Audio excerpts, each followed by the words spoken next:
Hello, Melissa Wiringi here, doing lesson 5 of A Course in Miracles.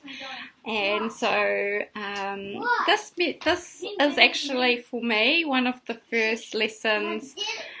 When I read it, I was like, wow, I can totally use this all the time. It was a really good lesson for me because the lesson itself is I am never upset for the reason I think. And I guess a big focus, so in the text, some of the examples are I'm not angry at whatever for the reason that I think. I'm not afraid of whatever for the reason I think. We do, like, I am not worried about such and such for whatever for the reason I think. I'm not depressed about whatever it is for the reason I think. And this is meant to be repeated about 3 or 4 times throughout the day. I loved this because I guess when it's asking you again to be really conscious and aware of what you're thinking about.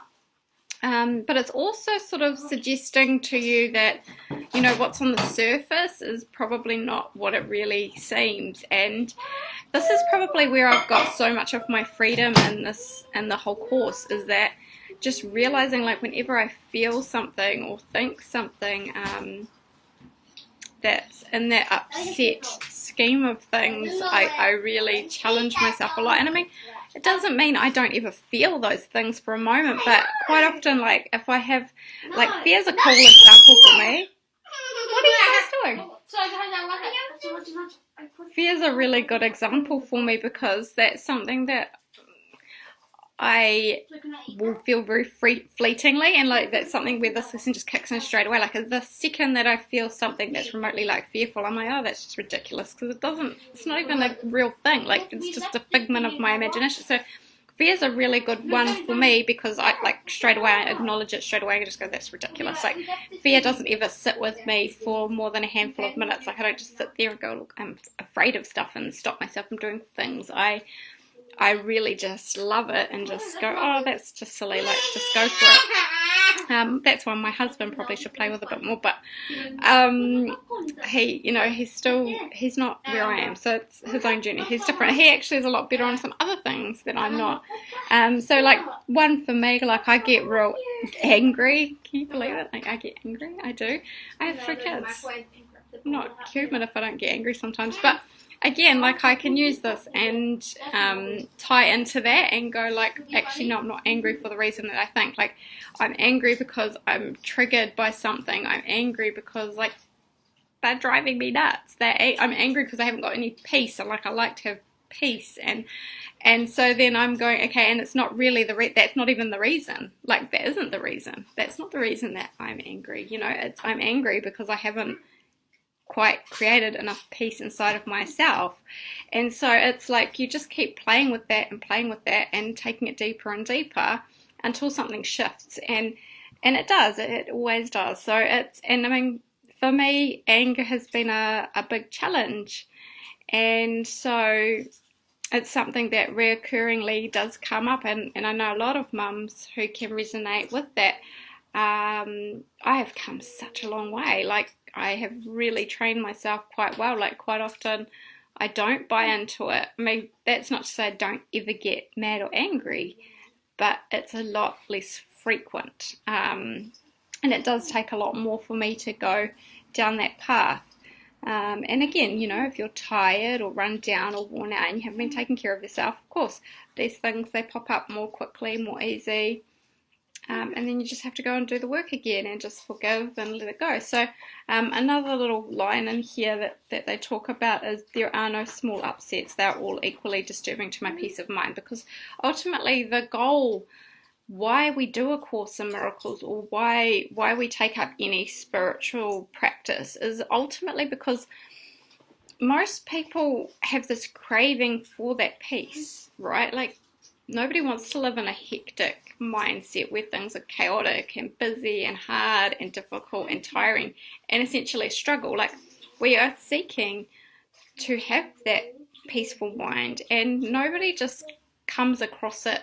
Like, you don't just go from being an angry, volatile, really triggered and really like emotional.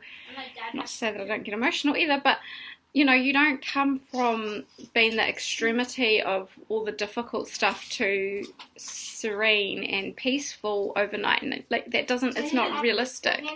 And we're all put on this earth, we've all got our own individual journeys. So for someone who has been through a lot, maybe they might have had just like this boom, wake up call, and they progress maybe a little bit quicker than someone who has always had like a pretty relatively stable life, but then still struggled with certain things. It might take them a lot longer. Like, and it's not for anyone to judge, because it's our own journeys. It's our own journeys, and like I look at mine and I'm always just so grateful for the experiences that led me to pick up my book of The Art of Happiness by the Dalai Lama, that pretty much triggered for me a lifelong journey of growth. You know, like for me that's just been like one thing I learned, and then I kept learning as a result of that, and I've kept learning for like 10 years since. So I guess that's it. It's ultimately we're all on this journey towards peace, and whether it takes you 1 year, 3 years, 5, like realistically probably not 1 year,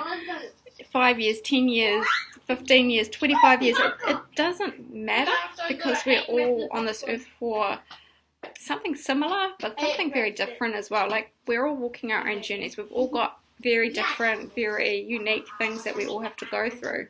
Nobody's journey is completely exactly to the T the same as somebody else's, because that's just not the way it is. And so we can't judge on why somebody's taken a lot longer to get to one stage than somebody else, because they're two different life experiences. So that's quite cool. I love that there are no small upsets, and they're all equally disturbing to my peace of mind, because that's just a reminder to me that even like if I'm like unsettled or even frustrated or something like that, that's equally taking from my peace of mind just as much as being full-blown rage. And this is why I do it, because I love it when I feel peaceful. I love it when I feel settled. I love it when just life is just bliss, and that's what I love. Like when I can get into those moments, things just cruise, right? So, and I cannot keep this form of upset and let the others go. For the purposes of these exercises, then I will regard them all the same. And this is especially important, because a lot of people will hold on to this trigger, a victim mentality, whether it's, you know, someone's done something to you, or someone's done something to someone you love, or you've experienced something by way of something else, and people say, well, I've got the right to feel like this, and you do have the right to feel that way. However, it doesn't affect the other person, and this is the big thing. Like you really want to let it all go, especially the thing that you want to hold on to the most, because quite often if you want to hold on to anger or bitterness, whether that's directed at a person or a situation or something like that, it's actually eating away at you. You're holding on to toxic energy, and it's just toxic. It's not freeing you. It's not helping you achieve that peace of mind. So this for me has been really special, and it's been really special in many ways that it's drawn to me a lot of people, because sometimes I look at what I went through and I'm like, that wasn't even really that bad. Like at the time I felt like it was horrendous and horrible and nasty, but now I look back on it and I'm like, oh really, that was just a piece of cake. It was a walk in the park. But I've attracted people into my life who have experienced far, far, far worse things, and they still say the same thing. So yeah, I cannot keep this form of upset and let the others go. So we've got to learn to let, especially the thing that we cling on to the most, we've got to learn to let that go. Just let it go. And that's true for depression as well, because I've been there, and I do know if it either owns you or you own it. So yeah, I'll keep talking about that as well, I guess. But I hope you're having a beautiful Sunday. We've just come back from the beach and it's lovely here, and just enjoying time. Kids want me to put on a movie. So that's me. Take care. Have a great day. Bye. Well, I want to go